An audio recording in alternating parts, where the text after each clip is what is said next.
Si tu lis ces lignes en ce moment précis, ce n'est pas le fruit du hasard. C'est le point de bascule où l'ancienne réalité se dissout, ouvrant la voie à une version plus grandiose de ton existence. Juste avant que tout ne s'harmonise parfaitement, à l'aube d'un progrès significatif, l'univers nous envoie un message. Pour certains, ce message prend la forme de cet instant même. En conséquence, avant de poursuivre, je t'invite à aimer cette vidéo, à t'abonner et à t'assurer de ne rien manquer. Exprime dans les commentaires que le signal est arrivé, et tu communiqueras ainsi à la vie, à l'univers et aux forces invisibles qui te soutiennent que tu es en phase et prête à recevoir. T'es-tu déjà demandé s'il existait une phrase, une simple suite de mots, capable de modifier ta réalité en ta faveur? Il ne s'agit pas d'une supplique ou d'un souhait, mais d'une instruction directe qui, d'une manière ou d'une autre, sans effort ni lutte, transforme tout ce qui t'entoure. Bien que cela puisse ressembler à un conte de fées, ce n'en est rien. Il existe une expression puissante, rarement employée, qui fonctionne. Son efficacité ne réside pas dans les mots eux-mêmes, mais dans ce qu'ils déclenchent en toi. Ce n'est pas de la magie, c'est de la conscience. Cette phrase ne demande rien à l'univers. Elle provoque une réorganisation instantanée de l'univers autour de ta perception. Ce n'est pas de la superstition, c'est de la compréhension. Vois-tu, ce que la plupart appellent la réalité n'est pas aussi solide ni immuable qu'il n'y paraît. Tout ce que tu perçois, touches et expérimentes est filtré par ta propre interprétation. Modifie cette interprétation et la réalité que tu vis se transformera également. Cette phrase, lorsqu'elle est comprise et utilisée correctement, reconfigure la façon dont ton esprit interagit avec ce que tu nommes le monde extérieur. Mais voici la vérité. Il n'existe pas de monde extérieur séparé de ta conscience. C'est la source de son pouvoir. Le docteur Joe Dispenza l'explique ainsi: ta personnalité crée ta réalité personnelle. En d'autres termes, les schémas de pensée, d'émotions et de croyances qui te guident au quotidien sont en train d'écrire le scénario de ta vie. À moins que tu n'interrompes ces schémas à leurs racines, rien d'extérieur à toi ne changera. Véritablement. C'est pourquoi les affirmations échouent pour tant de personnes. Elles répètent des phrases encore et encore dans l'espoir de forcer un nouveau résultat. Mais au fond, rien ne change. Les mots ne font que rebondir à la surface d'une identité qui n'a pas été modifiée. C'est comme crier à un miroir en espérant que ton reflet aura l'air différent. À moins que tu ne changes celui qui parle, le reflet restera exactement le même. La phrase dont nous parlons ne fonctionne pas comme une affirmation conventionnelle. Elle n'essaie pas de convaincre ton subconscient de quelque chose auquel il ne croit pas. Elle s'adresse directement à ton moi le plus profond, celui qui se trouve derrière les pensées, l'observateur de tout le champ de la réalité. C'est pourquoi elle génère un changement immédiat, non pas d'abord dans le monde physique, mais dans ta structure interne. Une fois que cela se transforme, tout ce qui est extérieur commence à se réorganiser. Pour mieux comprendre, considère ton esprit comme une lentille. Cette lentille a été entraînée depuis l'enfance à se concentrer sur les limitations, sur ce qui est considéré comme réel, sur ce qui est cru possible, sur ce qui est jugé logique. On t'a appris à croire à la solidité de la matière, à l'immutabilité des circonstances. Ainsi, tu grandis en pensant que tu es un participant passif qui ne fait que réagir à ce que la vie te présente. Mais c'est une illusion. C'est le résultat du conditionnement. En réalité, tu es le projecteur, pas l'écran. La réalité te montre le film que tu es déjà en train de diffuser à l'intérieur. À moins que tu n'apprennes à changer ce film, ton dialogue interne, tes croyances dominantes, ton ton énergétique, ce que tu vois autour de toi ne se modifiera pas. Le docteur Joe Dispenza enseigne que le champ quantique ne répond pas à ce que nous désirons, mais à ce que nous sommes. Si tes pensées, tes sentiments et ton énergie sont piégés dans de vieilles histoires, c'est ce que le champ quantique continuera à te refléter. La phrase en question ne fonctionne que lorsqu'elle est prononcée à partir d'un nouvel état d'être, non pas à partir de la personne que tu étais, mais à partir de la personne que tu as déjà décidé de devenir. C'est pourquoi il ne s'agit pas de supplier l'univers, mais de t'aligner sur la fréquence de ce que tu désires d'une manière si claire et complète que l'univers n'a d'autre choix que de le refléter. Les mots, lorsqu'ils sont utilisés avec pleine conscience, ne sont pas de simples outils d'expression, mais des instruments de création. Des études modernes en neurolinguistique le confirment. Le langage n'est pas seulement une façon de communiquer, il façonne la façon dont ton cerveau se connecte. Les mots que tu utilises quotidiennement déterminent ce que ton esprit attend, ce qu'il filtre et ce qu'il bloque. Si ton langage est rempli de doutes, de peurs et de manques, ta perception cherchera constamment des preuves qui les confirment, et ce que tu perçois, tu l'expérimentes. C'est ainsi que la réalité devient un cercle vicieux. Mais si tu changes le langage et les attentes qui le sous-tendent, tu commences à briser ce cycle. C'est là qu'intervient cette puissante phrase. Elle ne repose pas sur des illusions, mais sur une intention précise. Elle parle le langage de la certitude. Et la certitude est magnétique pour le champ quantique. Alors qu'est-ce qui donne au mot ce pouvoir? Ce n'est pas le son en lui-même, mais la conscience qui réside derrière lui. Lorsque certaines phrases sont prononcées avec conviction, elles font s'effondrer l'onde infinie de possibilités qu'en une expérience définie. En physique, on appelle cela l'effet observateur. Dans la vie, cela ressemble à un miracle. Cette phrase n'est pas interdite parce qu'elle est dangereuse, mais parce que si tout le monde savait comment l'utiliser, le jeu du pouvoir et du contrôle s'effondrerait. Les gens cesseraient de chercher des réponses à l'extérieur d'eux-mêmes, cesseraient d'avoir besoin de permission pour être libres, cesseraient de vivre par réaction et commenceraient à vivre par intention. Mais la raison pour laquelle la plupart des gens n'accèdent jamais correctement à cette phrase est qu'ils sont toujours pris au piège de l'ancienne mentalité. Ils essaient d'utiliser de nouveaux mots avec une ancienne énergie. Ils demandent mais doutent. Ils parlent mais ne croient pas. Ils déclarent mais seulement du bout des lèvres. Jusqu'à ce que le corps, les émotions et l'âme soient en harmonie. Jusqu'à ce que tout l'être vibre à l'unisson avec l'affirmation. Les mots restent vides. Cette phrase s'active au moment où ton identité se transforme. Ce changement ne nécessite pas des années de guérison. Il nécessite une décision, un instant où tu cesses de poursuivre et commences à incarner. Il ne s'agit pas d'essayer d'obtenir ce que tu désires, mais de savoir que tu l'es déjà. Et à cet instant, la réalité commence à obéir. C'est pourquoi certaines connaissances ancestrales cachaient des mots puissants dans des symboles, des chants et des rituels sacrés, car ils savaient que les mots pouvaient façonner l'invisible. Ils ne se contentaient pas de réciter de la poésie, mais ils recalibraient la réalité. La vérité est ce que tu utilises déjà les mots pour créer, seulement tu le fais inconsciemment. Chaque plainte, chaque préoccupation, chaque jugement sur toi-même est une phrase qui vote pour la vie que tu ne veux pas. Mais une fois que tu comprends comment cela fonctionne, tu cesses d'utiliser le langage de manière désinvolte. Tu commences à l'utiliser comme un outil sacré. Chaque mot devient la main d'un sculpteur, façonnant l'argile de ta vie. Ainsi, s'il existe réellement une phrase comme celle que nous décrivons, et elle existe, elle ne sonnera ni mystique ni poétique.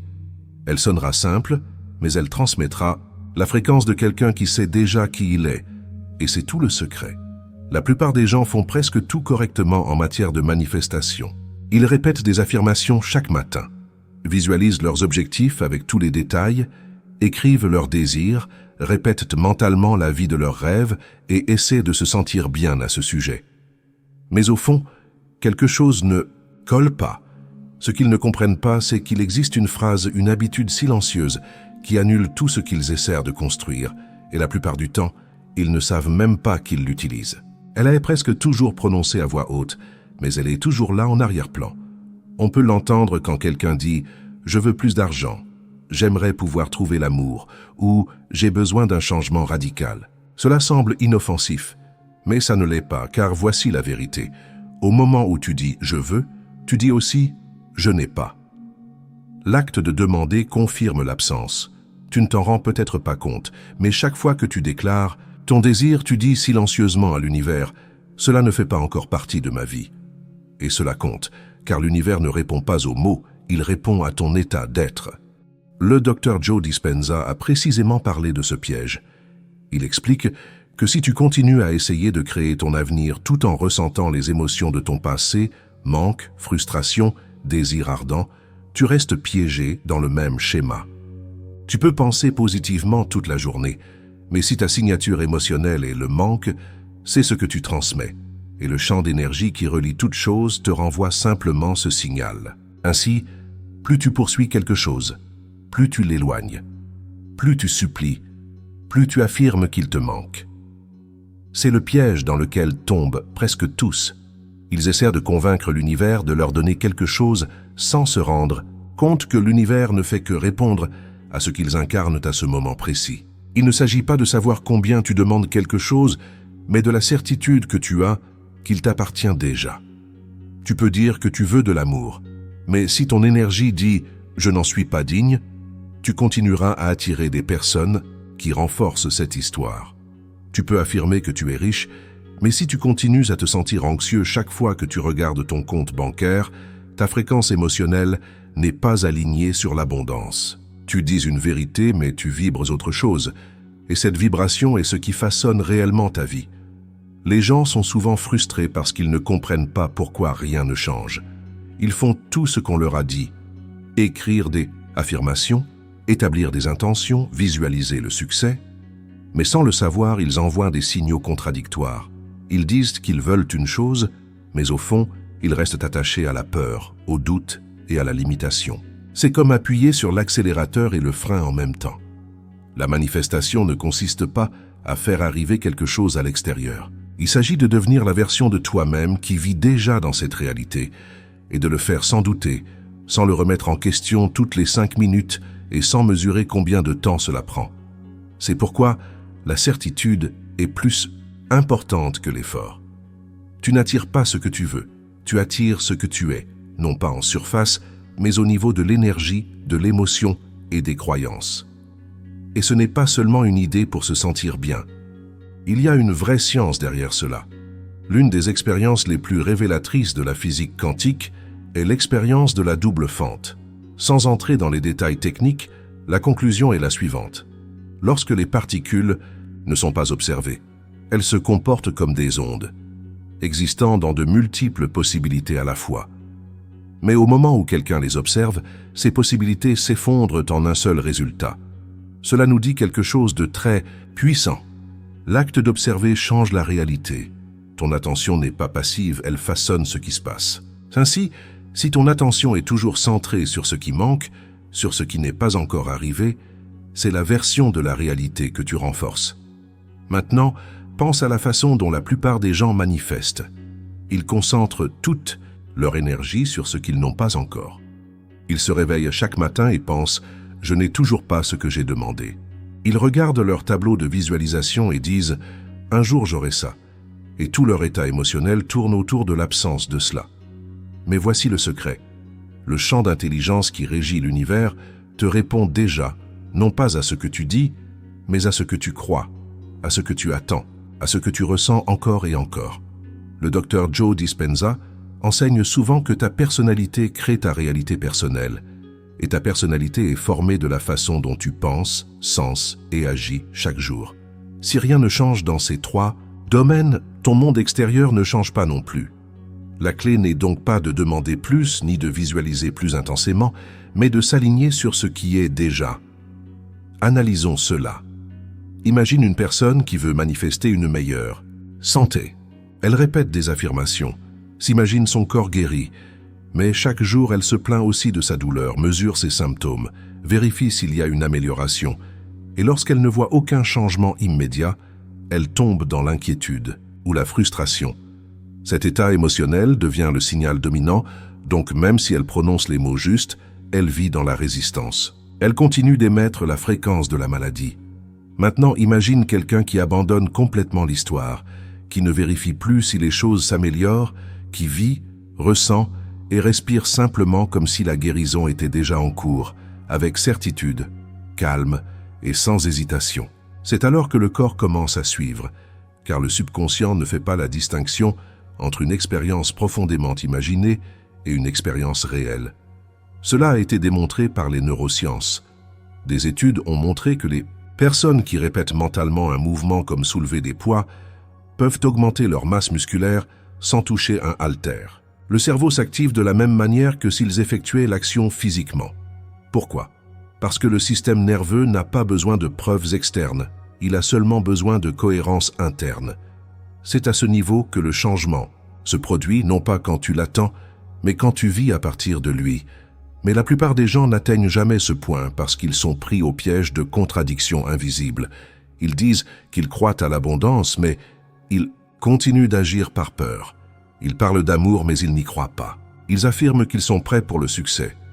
Mais en secret, ils sentent qu'ils ne le méritent pas. Ces contradictions envoient des messages confus au champ, et lorsque le signal n'est pas clair, rien ne se stabilise. Ton monde extérieur reflète toujours ton monde intérieur. Et il y a un autre blocage qui passe inaperçu, notre attachement au temps. La plupart des gens croient que la manifestation doit suivre un chemin logique. D'abord on demande, ensuite on attend, et ensuite ça apparaît. Mais l'énergie ne fonctionne pas ainsi. Lorsque tu agis avec certitude, tu fais s'effondrer le temps. Les choses apparaissent plus rapidement parce que tu ne mesures plus la distance entre toi et elles. Tu as comblé le fossé en devenant la version de toi-même qui a déjà cela. Au moment où tu dis « j'ai besoin que cela arrive », tu te projettes dans le futur. Et tant que c'est dans le futur, ce n'est pas ici, maintenant. Tu l'éloignes sans même t'en rendre compte. Alors, quelle est l'alternative? Cesse de demander, commence à incarner. Cesse d'essayer de convaincre l'univers. Commence à vivre comme si l'univers t'avait déjà répondu. Laisse tomber l'idée que tu dois gagner ton désir. Laisse tomber le récit intérieur qui dit que ce n'est pas encore là. Commence à raconter l'histoire depuis la fin. Ressens ce que c'est d'être libre, de te sentir soutenu, de te sentir complet, non pas comme une fantaisie, mais comme un état familier, un état qui se sent naturel, qu'il cesse d'avoir besoin de ta validation. Et c'est là que la plupart des gens se trompent. Ils croient qu'ils ont besoin d'obtenir quelque chose pour ressentir quelque chose. Mais la vérité est que lorsque le sentiment devient réalité en premier, les résultats ne peuvent que suivre. C'est pourquoi les gens approchent souvent d'une grande percée et la sabotent ensuite, non pas parce qu'ils ne la veulent pas, mais parce qu'ils se voient toujours à travers le prisme du passé. La vieille histoire continue de contrôler, et tant que cette histoire dit « je ne suis pas assez bon, je gâche toujours tout » ou « les gens comme moi ne gagnent pas », aucune quantité de visualisation ou de fixation d'objectifs ne pourra l'annuler. Mais le gros lot, qu'il s'agisse d'argent, d'une opportunité ou d'un changement soudain dans ta vie, n'est pas quelque chose qui t'arrive. C'est quelque chose qui apparaît lorsque tu cesses enfin de t'identifier à la version de toi-même qui t'a freiné. Le docteur Dispenza explique que si tu essayes de créer un nouvel avenir à partir des émotions du passé, tout ce que tu fais, c'est traîner ta vieille énergie dans demain. Et demain finit par être comme hier. C'est pourquoi les gens peuvent se fixer de nouveaux objectifs, faire des tableaux de visualisation et même travailler dur. Mais si l'énergie émotionnelle à partir de laquelle ils opèrent ne change pas, le changement ne dure jamais. Alors, qu'est-ce que cela signifie de changer cette énergie? Cela signifie commencer à ressentir maintenant comment tu crois que tu te sentiras alors, avant la grande percée, avant la victoire, avant le résultat. Il s'agit d'entrer dans un état de connaissance, pas d'espoir ni de désir, mais de savoir réellement que ce qui est à venir est déjà aligné sur toi, que ce n'est pas une question de savoir si cela arrivera, mais de quand. Il ne s'agit pas de faire semblant, il ne s'agit pas de simuler ou d'avoir des illusions. Il s'agit d'être tellement convaincu intérieurement de la nouvelle histoire que ton système nerveux commence à se détendre. Ton cerveau commence à se reconfigurer pour cela. Ton corps commence à mémoriser la sensation de déjà l'avoir. Et ton énergie commence à correspondre à la réalité que tu as demandée. La neuroscience le confirme. Des études ont montré que lorsqu'une personne imagine une expérience avec beaucoup de détails, son cerveau ne peut pas toujours la distinguer d'une expérience qui se produit réellement. Lorsque tu répètes mentalement et émotionnellement un avenir, tu crées des voies neuronales qui commencent à rendre cet avenir de plus en plus familier, de plus en plus probable, car le cerveau, à bien des égards, est un enregistrement du passé, et lorsque tu lui enseignes un nouvel avenir, il commence à s'adapter. Mais voici le point crucial, cela ne fonctionne que lorsque le changement intérieur est authentique. Si quelqu'un dit « je suis riche », mais qu'à l'intérieur il se sent toujours ruiné et désespéré, le signal est contradictoire. Les mots disent une chose, mais la vibration en dit une autre, et la vie ne répond pas aux mots, elle répond au signal dominant. C'est pourquoi le moment juste avant que tout ne change semble souvent n'être marqué par aucun changement, car c'est le test. Peux-tu maintenir l'énergie du résultat avant qu'il n'apparaisse? Peux-tu rester fidèle à la nouvelle version de toi-même, même lorsque les anciennes circonstances sont toujours là? C'est comme regarder la scène finale d'un film avant que le reste de l'histoire ne se déroule. Si la fin est déjà connue, alors quoi qu'il arrive, il n'y a pas de panique, il y a de la confiance, il y a du calme, il y a un sentiment ancré de « ceci est déjà à moi ». C'est ce que les gens ressentent souvent, juste avant un changement majeur. Ils peuvent ne pas être capables de l'expliquer, mais il y a une libération soudaine de l'effort. Une tranquille certitude intérieure remplace l'agitation. La peur commence à se dissiper, il n'y a plus besoin de supplier la vie de changer, il n'y a que la paix. Et alors, très souvent, quelque chose clique. L'appel arrive, la porte s'ouvre, la grande percée se produit, mais elle n'apparaît qu'une fois que l'identité correspond, une fois que l'image que tu as de toi-même s'aligne sur le résultat. C'est pourquoi il ne s'agit jamais de forcer le changement à l'extérieur. Il s'agit toujours d'ajuster la lentille intérieure. Si quelqu'un se voit comme malchanceux, ignoré, indigne, il attirera inconsciemment des situations qui le confirmeront, non pas parce que la vie est injuste, mais parce que le subconscient est conçu pour maintenir la réalité en accord avec ce que quelqu'un croit être. Il veut prouver qu'il a raison. Ainsi, au moment où une personne dit « assez » et commence à se sentir comme quelqu'un de nouveau, avant que les preuves n'apparaissent, tout commence à changer. Non pas parce qu'une force externe coopère enfin, mais parce que la personne a cessé de résister à qui elle est vraiment. Et c'est le moment que la plupart des gens manquent. D'abord vient le gros lot intérieur, le moment où quelqu'un dit « c'est ce que je suis maintenant », non pas basé sur le passé, non pas sur la situation actuelle, mais sur l'avenir auquel vous avez décidé de faire confiance. Ce moment est puissant, ce moment est magnétique. À partir de ce moment, tout commence à se réorganiser pour s'adapter à la nouvelle énergie. Des synchronicités apparaissent, des idées surgissent, de nouvelles personnes entrent dans ta vie, et ce n'est pas une coïncidence, c'est de la résonance.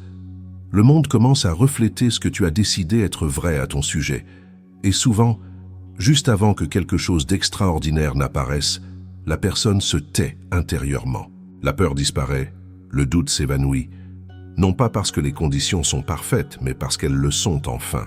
Elles sont entrées en alignement, et c'est alors que commencent à apparaître les gros lots de toutes sortes, non pas de nulle part, mais d'une profonde certitude intérieure.